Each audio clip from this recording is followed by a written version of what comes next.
প্রিয় শিক্ষার্থীবৃন্দু, আসসালামু আলাইকুম। আমি আরিফ স্যার বলছি।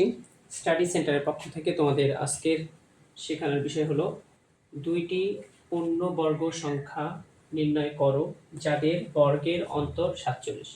প্রশ্নটা আমি তোমাদেরকে আবারও বলছি যে দুইটি পূর্ণবর্গ সংখ্যা নির্ণয় করো যাদের বর্গের অন্তর 47। এই ধরনের অঙ্ক আমরা যদি সচরাচর যে নিয়মে করি, ওই নিয়মে যদি করি তাহলে অঙ্কটা অনেক বড় হবে, আমি এবং উত্তরটা বের করা তোমার জন্য অনেক কষ্টসাধ্য হবে।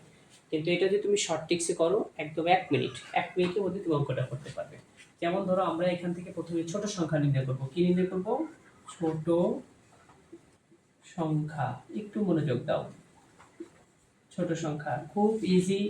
কি, প্রথমে আমরা অন্তরটাকে আগে লিখবো। অন্তর বিয়োগ 1 ভাগ 2। তাহলে অন্তর হলো 47, তার থেকে 1 বাদ দিলে হবে তোমার কত? 46 ভাগ 2। 46 কে 2 দিয়ে ভাগ করলে 23।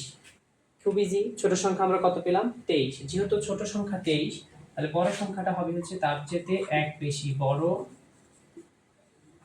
সংখ্যা 23 যোগ 1 সমান সমান কত বের হলো? 24। এখন তুমি বলতে পারো যে স্যার 1 কেন দিলাম? 1 হচ্ছে ক্রমিক সংখ্যা। দেখো এই যে বলা আছে দুইটি পূর্ণবর্গ সংখ্যা। এই যে 1 হচ্ছে ছোট সংখ্যা থেকে বড় সংখ্যাটা 1 বেশি। তাহলে এখন আমরা উত্তরটা কত হলো? উত্তর আমার হলো খ, 23 ও 24। আচ্ছা, এইবার আমি যদি তোমাকে এই ধরনের আরেকটা অঙ্ক দিই, খুব সোজা। তুমি দেখো এখানে শুধু অঙ্কটা এরকমই থাকবে। তুমি শুধু এই জায়গাটা আমি তোমাকে চেঞ্জ করে দেবো। দুইটি পূর্ণবর্গ সংখ্যা নির্ণয় করো যাদের বর্গের অন্তর হলো 25। এটা যদি আমি তোমাকে এভাবে একটা অঙ্ক দিই, এই অঙ্কের উত্তর কত হবে অবশ্যই আমাকে কমেন্ট বক্সে জানাবে।